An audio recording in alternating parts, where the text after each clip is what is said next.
Oi pessoal, vamos começar hoje a nossa segunda videoaula. O tema da nossa videoaula é inequação de primeiro grau.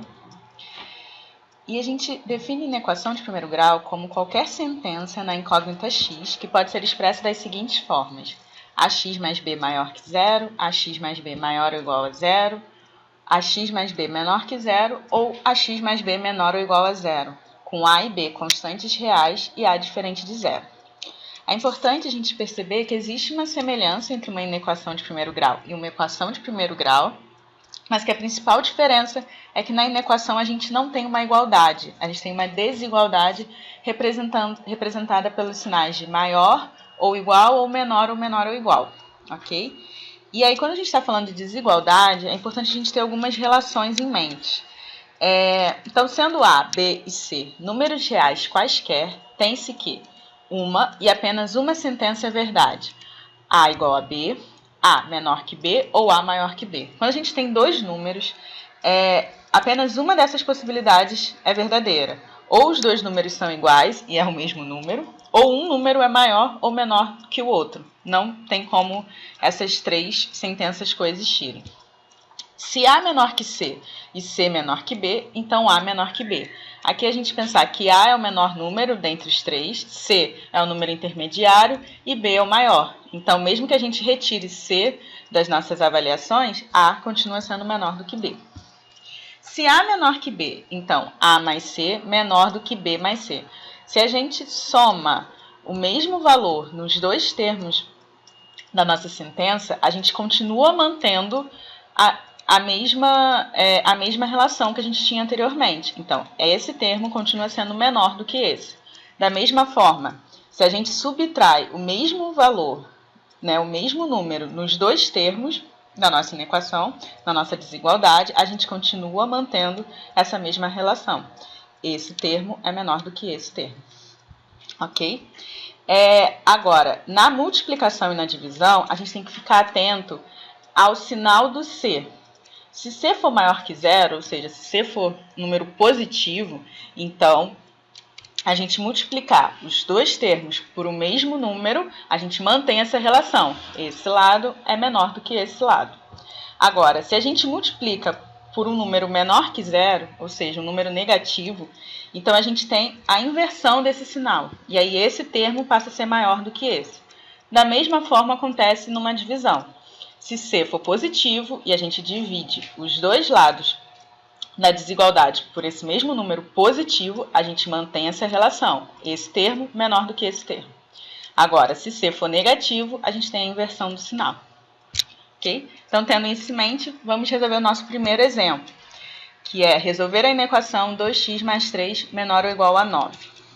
Então, o passo 1 é isolar a incógnita. Até aqui é igual ao que a gente já tinha feito. Então, 2x menor ou igual a 9 menos 3, x menor ou igual a 6 sobre 2, x menor ou igual a 3. Então, a solução dessa inequação são todos os números menores ou iguais a 3. E como a gente representa isso? O segundo passo é a gente construir o nosso conjunto de solução. A gente tem a notação de conjunto, que é essa primeira notação, e a gente pode ler como conjunto de solução igual a x pertencente aos reais, tal que x menor ou igual a 3. Ou na notação de intervalo, que é quando a gente coloca conjunto de solução igual, e a gente tem esses colchetes. Aqui a gente está dizendo que ele é aberto e vai de menos infinito até 3 fechado. Por quê? Vamos ver com mais cuidado essa notação de intervalo. Como a gente está tratando de uma expressão com uma única incógnita, então a gente constrói um único eixo. E esse eixo ele vai de menos infinito, ou seja, vai dos valores negativos até os valores positivos, até mais infinito, passando por zero. Então, a primeira coisa que a gente faz é construir o nosso eixo e posicionar a nossa solução aqui. Então, 3. A gente já viu que os números que satisfazem essa inequação são aqueles que são menores ou iguais a 3. E essa também é uma diferença que cabe a gente destacar, que na equação a gente tinha uma única solução, na equação de primeiro grau.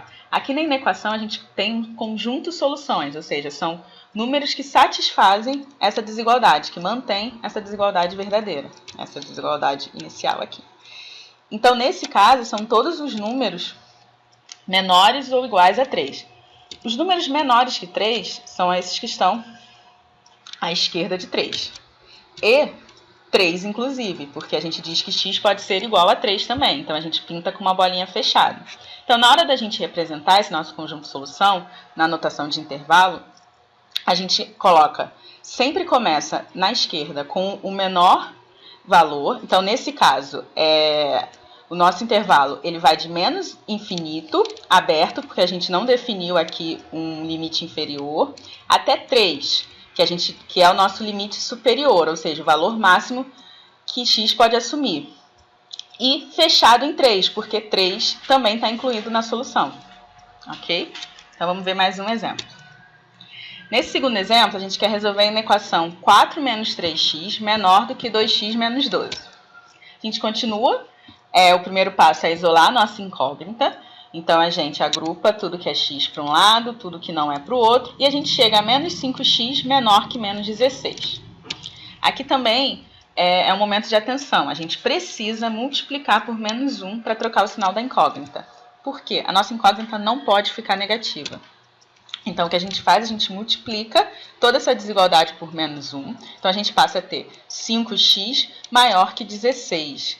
E é importante também notar que, quando a gente multiplica por menos 1, a gente inverte o sinal de cada termo e também o sinal da desigualdade. Então, a solução dessa equação é x. X deve ser maior do que 16 quintos. Então, agora vamos montar o nosso conjunto de solução. A notação de conjunto é bem mais evidente, né? Conjunto de solução é igual a x pertencente aos reais, tal que x maior que 16 quintos. E a notação de intervalo é intervalo aberto de 16 quintos até mais infinito. Então, vamos lá. A gente posiciona o nosso eixo, né? Indo de menos infinito a mais infinito, passando por 0. Posicionamos o 16 sobre 5, que é um valor que é 3,2, na verdade. E a gente sabe que os valores que satisfazem essa desigualdade são os maiores do que 16 sobre 5. Então, são os valores à direita. E aqui a gente coloca uma bolinha aberta, porque 16 sobre 5 não está incluído, porque não tem um sinal de igual. Então, na hora da gente escrever na notação de intervalo, a gente começa sempre pelo nosso limite inferior. Então, o valor mínimo que essa expressão pode assumir é 16 sobre 5, aberto, porque 16 sobre 5 não está incluído na solução, e vai até mais infinito, aberto, porque a gente também não definiu um limite superior. Então, é isso. Então, agora a gente já está apto para fazer o nosso primeiro exercício. Qual o menor número inteiro nos reais que satisfaz a 8 menos 3, que multiplica 2k menos 1, menor que 0? Então, vou pedir para vocês tentarem resolver esse exercício. Então, a resposta é a alternativa E, mais 2 positivo, e vamos ver como que a gente chega nesse resultado. Aqui, é similar ao que a gente fez, né? A gente só tem que aplicar aqui a distributiva, então a gente chega a 8 menos 6k mais 3 menor que 0. Passando o que não é variável para o outro lado, então multiplicando por menos 1 aqui, para a gente poder tornar positiva a nossa incógnita, então a gente chega aqui 6 sobre k, 6k maior que 11. E que k deve ser maior do que 11 sobre 6. K deve ser maior do que 1,8333, que a gente cai numa dízima. Então, qual o menor número inteiro que satisfaz essa equação? O nosso conjunto de solução são todos os valores maiores do que 1,8333. Então, o único valor aqui que satisfaz esse nosso conjunto de solução é a alternativa E, mais 2. Ok? Então, no exercício 2, é um problema e a gente precisa montar essa nossa expressão. Então, vamos lá.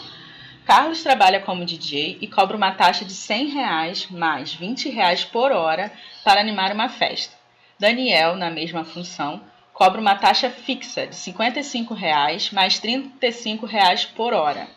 Qual o tempo máximo de duração de uma festa para que a contratação de Daniel não fique mais cara que a de Carlos? Então, vou pedir para vocês pausarem o vídeo e tentar também resolver esse exercício.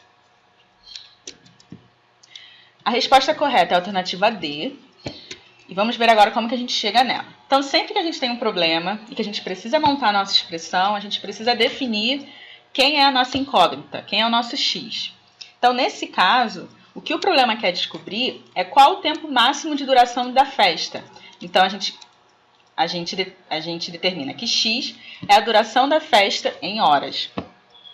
E a nossa expressão ela deve ser montada de forma que os custos envolvidos na contratação do Daniel sejam menores ou iguais aos de Carlos. Por que igual? Porque aqui em nenhum momento ele disse que o custo com Daniel não poderia ser igual ao de Carlos. Ele só disse que Daniel não podia ser maior do que Carlos.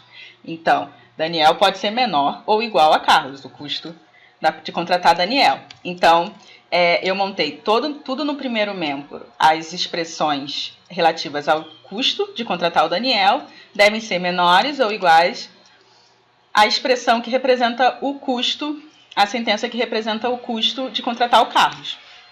Então, vamos lá. Ele diz que o Daniel cobra uma taxa fixa de R$55 mais R$35 por hora de festa. Então, essa sentença aqui fica 55 mais 35x.